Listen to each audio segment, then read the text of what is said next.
സിനോജ് എന്ന ഞാൻ ഇന്നിവിടെ പോസ്റ്റായി നിൽക്കുമെന്ന സത്യം അഗാധമായ ദുഃഖത്തോടെ തിരിച്ചറിഞ്ഞിരിക്കുന്നു. ഞാൻ എൻ്റെ വലതും ഇടതും തിരഞ്ഞു. കണ്ടുനിന്നവരിൽ അറിയുന്ന ഒരു ക്രിമിനെ പോലും ഞാൻ കണ്ടില്ല. ഇവിടെ എവിടെയെങ്കിലും നിൽക്കാം, അല്ലെങ്കിൽ വേണ്ട കുറച്ചു നേരം ഇരിക്കാം. ഇതെന്താണിത്?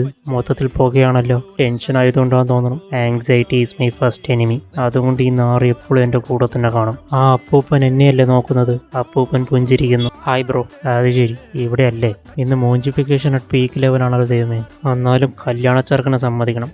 ഇതെങ്ങനെ ഇത്ര കോൺഫിഡൻസ് ആയിട്ട് ഇത്ര ആൾക്കാർ മുമ്പിൽ ഇരിക്കണം? പോയി കുറച്ച് ടെൻഷൻ വേണമെന്ന് ചോദിച്ചാലോ? അല്ലെങ്കിൽ വേണ്ട, കർമ്മ റിട്ടേൺസ്. എൻ്റെ കല്യാണത്തിന് ഞാൻ ഇതേ കണക്കിന് ഇരിക്കണമല്ലോ ദൈവമേ. ഞാനായിരിക്കുമല്ലോ സെൻറ്റർ ഓഫ് അറ്റൻഷൻ. ടെൻഷനായി സ്റ്റേജിൽ കുഴഞ്ഞു വീഴാണ്ടിരുന്നാൽ മതിയായിരുന്നു.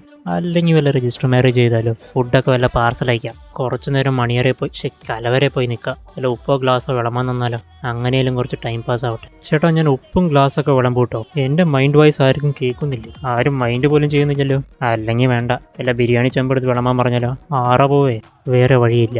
മൂഞ്ചിയ വ്യൂഹം ഉപയോഗിക്കാനുള്ള സമയം സംഭവിയും ചെയ്തിങ്ങനെയല്ലോ. സമയമായി.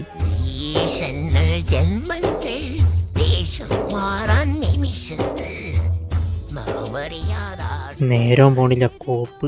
സോഷ്യലാവും വന്നിട്ട് ഐസൊലേഷൻ കണക്കിനായല്ലോ. ഫൈനലി ഞാൻ കാത്തിരുന്ന സമയം വന്നു ചേർന്നിരിക്കുന്നു. ഫുഡ് വേറെ ആരെങ്കിലും കയറും മുമ്പ് ഞാൻ പോയി എൻ്റെ സിംഹാസനത്തിൽ ആസനസ്ഥനാകട്ടെ. നല്ല ഫുഡായിരുന്നു. അയ്യോ, എന്തായാലും കുറ്റം പറയണമല്ലോ. എന്താ പറയുക, ഐസ്ക്രീമിൽ ഗുലാബ് ജാമുൻ ഉണ്ടായിരുന്നെങ്കിൽ പൊളിച്ചേന്. എന്ത് പറഞ്ഞാലും അതൊരു വലിയ കുറവ് തന്നെയാണ്.